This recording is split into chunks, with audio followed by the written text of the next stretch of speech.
Circle, rectangle और square, इस सब का पेरीमीटर और एरिया जितना है, सिलेंडर है, कोन है, सब क्लियर कर देंगे। स्वागत है आपके अपने चैनल बोलो हो गया में। ध्यान से देखिए, स्क्वायर, स्क्वायर मतलब वर्ग। वर्ग क्या होता है? वर्ग का डिफिनीशन होता है ऑल साइड आर इक्वल। इसके जितने साइड हैं सब क्या होंगे? बराबर होंगे। इसके जितने साइड है बराबर होंगे। जैसे कि 4 भुजा है, 1 भुजा, 2 भुजा और 3 भुजा और 4 भुजा। ये चारों भुजा क्या होते हैं? एक दूसरे से बराबर होते हैं। इसको क्या बोला जाता है? वर्ग बोला जाता है। ठीक है। और इंग्लिश में क्या बोला जाता है? स्क्वायर बोला जाता है। ठीक। इसमें होता क्या है कि इसका पूछता है कि ये ए है, ये बी है और ये सी है और ये डी है। तो पहला क्वेश्चन ये रहता है कि पेरीमीटर क्या है, परिमाप क्या है। तो परिमाप होता क्या है समझिए। परिमाप होता है कि इसको ऑल साइड ऐड, यानी कि जितना साइड है उसको ऐड कर दीजिए, इसी को परिमाप कहते हैं। यानी कि जहाँ से चले वहीं पे आ गए। इसका मतलब क्या हुआ कि यहाँ से चले, यहाँ गए, फिर यहाँ गए, फिर यहाँ गए, यहाँ गए, इसको ऐड कर दीजिए, उसी को क्या बोला जाता है? परिमाप। इंग्लिश में पेरीमीटर कहा जाता है। ठीक है। देखिए, जैसे कि ये हो गया 2 हो गया और ये 4 हो गया, ये 5 हो गया, ये 6 है। ये ऐसा तो होगा नहीं, क्योंकि ये क्या है? वर्ग है। तो ऑल साइड क्या होंगे? इक्वल होंगे। वर्ग के ऑल साइड इक्वल। 2 है तो ये भी 2 होगा, ये भी 2 होगा और ये भी 2 होगा। तो क्या हो जाएगा? इसका पेरीमीटर पूछेगा तो क्या हो जाएगा? 2 + 2 + 2 + 2, यानी कि 2 + 2 + 2 + 2 क्या हो गया? 8, यानी कि 8 आ गया। ये 8 क्या है? पेरीमीटर है, परिमाप है। किसका? वर्ग का। ठीक। वर्ग का परिमाप निकल गया।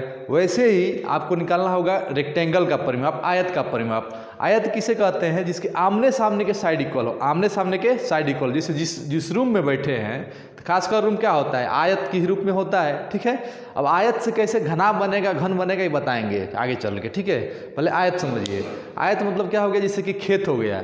खेत में क्या होता है? खेत का आमने सामने की भुजा क्या होती है? बराबर होती है। खेत, इसमें गेहूं उगाता है, धान उगाता है, आमने सामने की साइड बराबर होती है। मैक्सिमम खेत क्या होता है? रेक्टेंगल होता है। ठीक है। आयत होता है। ठीक। वैसे ही आपको क्या निकालना है? आयत का। क्या? आयत का। आयत का पेरीमीटर निकालेंगे तो सबसे पहले आपके दिमाग में चित्र आना चाहिए। जब तक चित्र नहीं आएगा तो आपको समझ में अच्छा से नहीं आएगा। देखिए, ये चित्र हो गया। ये इसकी आमने सामने की भुजा बराबर है, ये भी क्या है? इसके बराबर है। इसका मतलब क्या है कि एक डॉट लगा हुआ है। एक डॉट है तो ये एक है, तो एक ऐसे लगा है, यानी कि ये जितना है उतना ये भी है। और ये इसका मतलब क्या होगा कि ये जितना है उतना ये भी है। इस चिन्ह है। ठीक है। इसको समझिए अच्छा से। ठीक। देखिए, ये अगर 5 है तो ये भी क्या होगा? 5 होगा। ये अगर 10 है तो ये भी क्या होगा? 10 होगा। इसको बोलते हैं आयत। आयत माने रेक्टेंगल। ठीक है। इंग्लिश और हिंदी दोनों बाइलैंग्वेज है। ठीक है। समझिए, इसका अगर पेरीमीटर निकालेंगे तो इसका पेरीमीटर क्या हो जाएगा? 5 + 10 + 5 + 10, यानी कि जहाँ से चले वहीं पर आ गए। इसी को क्या कहते हैं? परिमाप कहते हैं। फार्मूला का यूज करिए, लेकिन फार्मूला को समझिए आया कहाँ से है। ठीक है। अब ये फार्मूला आप सोचेंगे फार्मूला नहीं बताया। देखिए फार्मूला कैसे होता है। देखिए, अब इसका साइड क्या होता है? इसको जो मैंने माना था 2 मान लिया था। अगर मैं इसका फार्मूला निकालने चला तो फार्मूला कैसे निकलता है? देखिए, ए है, ए है, ए है, ए है, तो इसका परिमाप क्या हो जाएगा? इसका परिमाप क्या हो जाएगा? ध्यान दीजिए, परिमाप क्या हो जाएगा? a + a + a + a, यानी क्या हो गया? 4a। यही आपके बुक में दिया है 4a। स्क्वायर का परिमाप 4a, लेकिन आया कहाँ से? ये ध्यान दीजिए। ठीक है। ठीक वही कॉन्सेप्ट है। कैसा भी? इसका भी, रेक्टेंगल का भी। रेक्टेंगल में क्या होता है? ये होता है, मान लीजिए कि बी है, यह यल है, ये लंबाई तो यल होता है, तो चौड़ाई बी होता है। ठीक है। और ये क्या हो गया? यल हो गया। इसका भी क्या होगा? यल + बी + यल + बी। ध्यान से देखिए, मैं वही किया, जहाँ से चला वहीं पे आ गया। ये क्या? यल + यल क्या हो गया? 2l + 2b। 2 कॉमन ले लेंगे, यल + बी। आप यही बुक में मिलेगा, आपको ध्यान से देखेंगे तो यही मिलेगा। लेकिन आया कहाँ से आपको समझ में आना चाहिए। ठीक है। वैसे ही सवाल इसको लगा लिए। ये आपका स्क्वायर और रेक्टेंगल का परिमाप क्लियर हो गया। अब आते हैं किसका परिमाप निकालने? उसका क्या बोलते हैं? सर्कल का हो गया, ट्रेंगल का हो गया, सबका परिमाप देखते हैं क्या क्या होता है। ठीक है। सर्कल का परिमाप क्या होगा, चाहे ट्रेंगल का परिमाप क्या होगा। देखिए 2 का हो गया, अब आते हैं ट्रेंगल। क्या, ट्रेंगल यानी कि त्रिभुज। त्रिभुज मतलब 3 भुजा, त्रिभुज मतलब 3 भुजा, ठीक है। अब 3 भुजा का मतलब 3 साइड से जो मिल के बना हो, जैसे मान लीजिए मार्कर है, मार्कर है, एक भुजा, 2 भुजा और 3 भुजा, तीनों ऐसे है तो पता नहीं चल रहा क्या है, ये तीनों को मिला दिए, ऐसे करके ऐसे मिला दिए, ठीक है, ऐसे करके ऐसे मिला दिए, क्या बन गया, ट्रायंगल बन गया, एंगल, ट्रायंगल यानी कि त्रिभुज बन गया। ध्यान से देखिए, त्रिभुज बन गया ना त्रिभुज, यानी कि 3 साइड को, 3 साइड्स को मिलाने पे क्या बना, त्रिभुज बना, ठीक है। अब इसमें क्या आएगा, 3 प्रकार के त्रिभुज, क्योंकि 3 है, 3 साइड है ना, 3 है, मान लीजिए ये मिल गया और ये मिल गया, ये 2 मार्कर एक बराबर हैं, 2 मार्कर एक बराबर हैं, तब कौन सा त्रिभुज होगा। अगर तीनों अलग अलग नाप के हैं तब कौन सा त्रिभुज होगा, अगर तीनों इक्वल हैं तब कौन सा त्रिभुज होगा। ध्यान से समझिए, अगर तीनों मार्कर क्या है, अलग अलग है, अलग अलग साइड, अलग अलग माप के हैं, मान लीजिए 2 मीटर का है, ये 1 मीटर का है और ये 3 मीटर का है, तो तीनों को मिलाएंगे तो इस ट्रायंगल को क्या कहेंगे, ठीक है। अगर 2 मार्कर बराबर है, इक्वल मार्क मतलब इक्वल मीटर का है, मतलब इक्वल सेंटीमीटर का है 2, तब क्या होगा, तब क्या इसका नाम होगा। अगर तीनों बराबर हैं तब क्या नाम होगा, इसको समझते हैं, ठीक है। उसके बाद परिमाप को समझते हैं, आराम से समझ में आ जाएगा, ठीक है। ध्यान से देखिए, सबसे पहले क्या किए, 3 मार्कर लिए, जो तीनों मार्कर के अलग अलग साइड है, अलग अलग साइड है तो क्या कहेंगे, देखिए इसका भी साइड अलग है, क्या है, मान 2 है, इसका साइड अलग है, क्या है, 3 है, इसका साइड अलग है, 4 है। सेंटीमीटर में ले लीजिए चाहे मीटर में ले लीजिए, ठीक है, कोई दिक्कत नहीं है, ठीक है।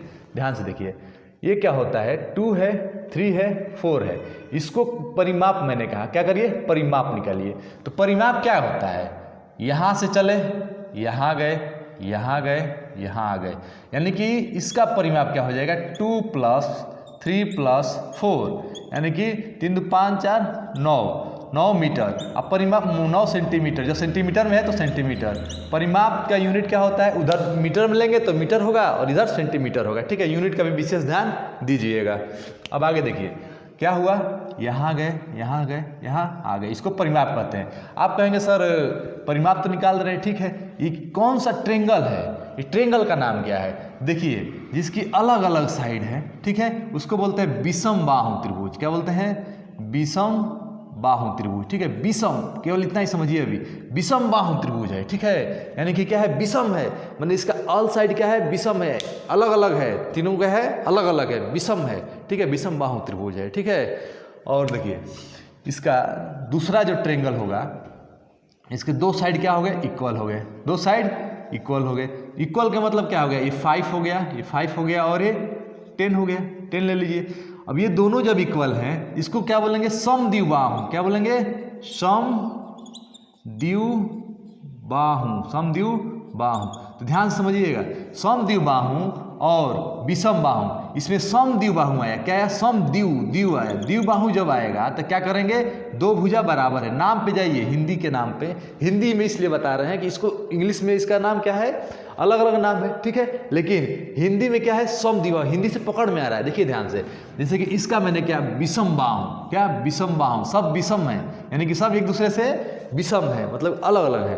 समद्विबाहु, समद्विबाहु 2 भुजा बराबर है, ठीक है। देखिए 1 भुजा और 1 भुजा बराबर, इसलिए नाम रखा समद्विबाहु।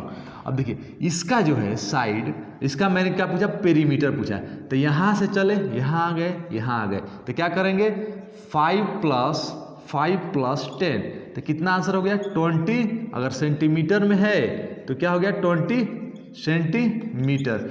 जब सेंटीमीटर को सेंटीमीटर से जोड़ेंगे तो सेंटीमीटर ही आता है, ठीक है। जब सेंटीमीटर को सेंटीमीटर से कितना बार भी जोड़ेंगे तो कितना आएगा, सेंटीमीटर ही आएगा, ठीक है, ठीक है, क्लियर। अब देखिए विषम बाहु हो गया, समद्विबाहु आ गया। अब आता है तीसरा नंबर पे, तीसरा नंबर पे क्या आता है, ध्यान दीजिए, तीसरा पे आता है, अब तीनों मार्कर इक्वल हो गए, यानी कि तीनों मार्कर इक्वल हो गए, मतलब कि क्या हो गया, इक्विलेटरल ट्रायंगल, यानी कि समबाहु, देखिए समबाहु नाम से देखिए समबाहु, विषम बाहु था तो सब अलग था, समबाहु है तो सब बराबर होंगे, पूरा टोटल उसका साइड क्या होगा, बराबर होगा। वो तीनों साइड बराबर से जो ट्रेंगल बनेगा उसे क्या कहेंगे, समबाहु। साइड मतलब भुजा। मान लीजिए ये मार्कर है, ये मार्कर है, ये मार्कर है, तीनों को क्या कर दिए, मिला दिए, तीनों इक्वल हैं तो क्या हो गया, समबाहु त्रिभुज हो गया। कौन सा त्रिभुज, समबाहु त्रिभुज। ध्यान दीजिए, इसकी साइड ए है, ये है, ये है, मान लीजिए। अब ये मान लेने के बाद में पहले देखिए क्या है, मान लीजिए 5 है और ये क्या है 5 सेंटीमीटर का है और ये भी क्या है 5 सेंटीमीटर का है। अब कहेगा इसका परिमाप बताइए। इसका परिमाप कैसे बताएंगे, यहाँ से चले, यहाँ गए, यहीं आ गए ना, यानी कि क्या हो गया परिमाप 5 + 5 + 5 यानी कि 15 सेंटीमीटर। ये किसका हो गया, समबाहु त्रिभुज का हो गया। अब ध्यान से समझिए, तीनों का फार्मूला निकालते हैं। आप कहेंगे सर ये फार्मूला ही बता दीजिए, नहीं तो ऐसे लगाएंगे तो हो गया, क्लियर है, समझ में आ गया। फार्मूला ऐसे ही निकलेगा ना, ध्यान दीजिए कैसे निकलेगा।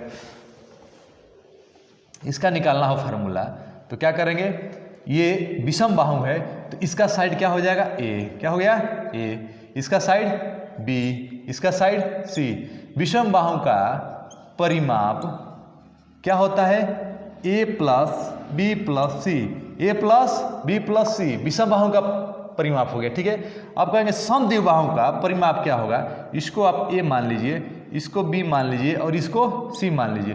क्या हो गया, a नहीं, a b c अलग नहीं मानेंगे ना, क्यों, क्योंकि समद्विबाहु त्रिभुज है। कौन सा है, समद्विबाहु। समद्विबाहु में क्या होगा, दो साइड बराबर होंगे, ये a होगा तो ये भी a होगा, ये b हो जाएगा। ठीक है, क्या हो गया, a + b, क्या हो गया 2a + b। ये समद्विबाहु का फार्मूला हो गया। ठीक है, फार्मूला को कैसे बनना देखना पड़ेगा आपको कि फार्मूला बनता कैसे है। अगर आप समझ जाएंगे फार्मूला बनता कैसे है तो आप अच्छा से समझ में आएगा और सवाल कभी गलत नहीं करेंगे। ठीक है, अब देखिए क्लियर। अब यही है समबाहु में क्या हो जाएगा, ऑल साइड इक्वल है, ये a मान लीजिए, ये a है और ये a है। ठीक है, तो a + a क्या हो गया 3a, क्लियर 3a। अब देखिए तीनों फार्मूला भी निकल गया और सवाल भी लग गया। इसको अंक से लगाएंगे तो आपको ज़्यादा समझ आएगा, उसके बाद ABCD बना लीजिए, वो आपको क्लियर हो जाएगा। ठीक है, समझ के पढ़िए तो अच्छा लगेगा। ठीक है, सर्कल का देखते हैं क्या होता है। सर्कल कहते किसे हैं, सर्कल कहते किसे हैं, देखिए सर्कल उसे कहते हैं the circumference, the ratio of circumference and diameter is called circle. यानी कि परिधि और व्यास के अनुपात को सर्कल नहीं पाई कहते हैं। पाई किसे कहते हैं, पाई। देखिए the circumference, the ratio of circumference and diameter is called pi. The ratio of circumference and diameter is called pi. तो पाई से ही सर्कल बना है। जहाँ सर्कल दिखेगा ना वहाँ पे पाई लगेगा, जहाँ सर्कल दिखेगा वहाँ पे पाई रहेगा। कहीं भी देख लीजिए, जहाँ सर्कल रहेगा वहाँ पे पाई रहेगा। बिना पाई का सर्कल बन ही नहीं सकता। इक्वल, एकदम बराबर, एकदम गोल पाई से ही बनेगा। ठीक है, पाई का वैल्यू जो है, रेशियो जो है 22/7 है। कोई भी साइकिल के चक्का का जब रेशियो निकालेंगे तो क्या आएगा, पाई ही आएगा। 22/7 के लगभग एकदम उतना ही आना है, क्योंकि एकदम सर्कल एकदम गोल बनेगा, तभी गोल बनेगा। ठीक है, उसी को हम देखते हैं कि सर्कमफ्रेंस होता क्या है। सर्कमफ्रेंस को पेरीमीटर कहते हैं और परिमाप भी कहते हैं। ठीक है, सर्कल का सर्कमफ्रेंस को पेरीमीटर और परिमाप से 3 नाम से जानते हैं। देखिए क्या देखेंगे, वृत्त देखेंगे, इंग्लिश में इसको सर्कल कहते हैं। ठीक है, देखिए इसमें क्या बोलता है, कहता है कि पहले तो सर्कल बना लीजिए। ठीक है, सर्कल हो गया। अब ये जो सर्कल है, ये सर्कल है, एकदम क्लोज सरफेस, क्लोज है, एकदम क्लोज है कि नहीं है, सर्कल हो गया। अब एकदम गोल है तो इसका जो है पाई का वैल्यू यही दर्शाता है, और पाई यही दर्शाता है कि हम सर्कल हैं। देखिए कैसे, अब जो यहाँ से यहाँ तक, यहाँ से यहाँ तक, इस लेंथ को क्या कहते हैं, परिधि कहते हैं। क्या कहते हैं, परिधि। ठीक, इस लेंथ को यहाँ से यहाँ तक, और इसका एक नाम क्या है, सर्कमफ्रेंस इंग्लिश में कहा जाता है। और इसका क्या नाम है, परिमाप। और क्या कर सकते हैं, पेरीमीटर कह सकते हैं। ठीक है, यानी कि चारों का मतलब क्या होता है, यहाँ से यहाँ तक का डिस्टेंस डिस्टेंस को, जैसे कि उसमें क्या हो रहा था, स्क्वायर में, रेक्टेंगल में क्या हो रहा था, जैसे मैंने कहा था ना ये स्क्वायर है तो यहाँ से यहाँ तक का डिस्टेंस को क्या कह रहे थे, जहाँ से चले वहीं आ गए, इज कॉल्ड परिमाप। जहाँ से चले वहीं आ गए, इज कॉल्ड परिमाप। इसमें भी वही है, जहाँ से चले घूम फिर के वहीं आ गए, घूम फिर के वहीं आ गए, इसको क्या कहेंगे, परिमाप कहेंगे, सरकमफ्रेंस कहेंगे, परिधि कहेंगे, पेरीमीटर कहेंगे। ठीक है, सब एक ही नाम है, एक ही आदमी का कई रूप है। ठीक है, नाम है अलग अलग। केवल सर्कल में सरकमफ्रेंस कहता है, सरकमफ्रेंस यानी चारों तरफ का लेंथ। ठीक है, और परिधि चारों तरफ का लेंथ, और परिमाप चारों तरफ का लेंथ। ठीक है, पेरीमीटर चारों तरफ का लेंथ। क्लियर, ध्यान दीजिए, नाम से मत कंफ्यूज करिएगा। ठीक है, अब देखिए, अब आपको ये आया। ठीक है, क्या होता है परिधि, परिधि बराबर क्या होता है 2πr। क्या होता है 2πr, परिधि बराबर 2πr है। यानी कि ये जो परिधि है इसका वैल्यू 2πr होता है। जैसे कैसे कहो सर, कैसे 2πr कैसे करें, ध्यान दीजिए, ये आप लिखते हैं ना, 2 लिखते हैं इंग्लिश में, 2 लिखते हैं, फिर क्या करते हैं 2 को ऐसे लिखते हैं। अच्छा, 2 इंग्लिश में ऐसे लिखते हैं और गणित में 2 ऐसे लिखते हैं। इंग्लिश में 2 ऐसे लिखते हैं, गणित में ऐसे लिखते हैं, और इसी 2 को हिंदी में कैसे लिखते हैं 2। इंग्लिश में 2 और गणित में 2 लिखते हैं। उसी प्रकार परिधि को हिंदी में ऐसे लिखते हैं और गणित में 2πr लिखते हैं। तो आप हमेशा ध्यान रखिएगा कि जब साइकिल चलाते हैं, तो साइकिल चलाते हैं तो आपका जो सरकमफ्रेंस है, सरकमफ्रेंस है, चाहे बाइक चलाते हैं तो क्या होता है, ऐसे रोटेट करते हुए जाता है, घूमते हुए जाता है, घूमते हुए ऐसे घूमते हुए जाता है, सरकते हुए थोड़ी जाता है, घूमते हुए। तो क्या करता है, सरकमफ्रेंस का कवर करता है, सरकमफ्रेंस का लेंथ कवर करता है। जब एक चक्कर मारता है तो वहाँ जाता है, फिर एक चक्कर मारेगा वहाँ जाएगा। इसी पे सवाल आते हैं, कैसे कि आपको जाना है, कहीं जाना है, 1000 मीटर की दूरी तय करनी है, 1000 मीटर की दूरी तय करनी है, तो आपकी जो बाइक है, चाहे आपकी साइकिल है, वो कितना चक्कर में 1000 मीटर पहुँच जाएगा। तो कैसे निकालेंगे, इसी को हम अच्छे तरीके से समझेंगे। ठीक है, ध्यान दीजिए। ठीक, ये हो गया 2πr। क्लियर, इसकी परिधि। अब क्या होता है, ये डायमीटर, इसको बोलते हैं यहाँ से यहाँ तक डायमीटर बोलते हैं। अब कहेंगे यहाँ से यहाँ तक त्रिज्या बोलते हैं। क्या बोलते हैं, त्रिज्या यानी कि रेडियस। अब ध्यान से समझिए, रेडियस, त्रिज्या को याद करने का सबसे आसान तरीका क्या है, साइकिल के चक्का देखे हैं। ठीक है, साइकिल के चक्के में तिल्ली होता है, तिल्ली देखे हैं साइकिल के चक्के में, तिल्ली फॉर त्रिज्या, तिल्ली फॉर त्रिज्या। ध्यान समझिए, तिल्ली फॉर त्रिज्या। आप बोल बोल के जब इसको रिपीट करें, तिल्ली फॉर त्रिज्या। देखिए, ये हो गया आपका साइकिल के चक्का, यहाँ से यहाँ तक तिल्ली लगा रहता है ना, ऐसे क्या तिल्ली लगा रहता है। इसी तिल्ली को क्या कहते हैं, त्रिज्या कहते हैं। क्या कहते हैं, त्रिज्या कहते हैं। ध्यान दीजिए, इसी तिल्ली को क्या कहते हैं, त्रिज्या। इंग्लिश में रेडियस कहते हैं। देखिए, हिंदी और इंग्लिश को, हिंदी से क्या होता है हमको पता चलता है कि नाम से ही नाम है, जैसे तिल्ली फॉर त्रिज्या, रेडियस थोड़ा लग रहा है, लेकिन वो भी ध्यान में रखना है। जब आपको समझ में आ जाएगा तो जितना भी देखेंगे उतना आपको अच्छा लगेगा, समझ के पढ़ेंगे तो। ठीक है, ध्यान दीजिए, ये त्रिज्या हो गया।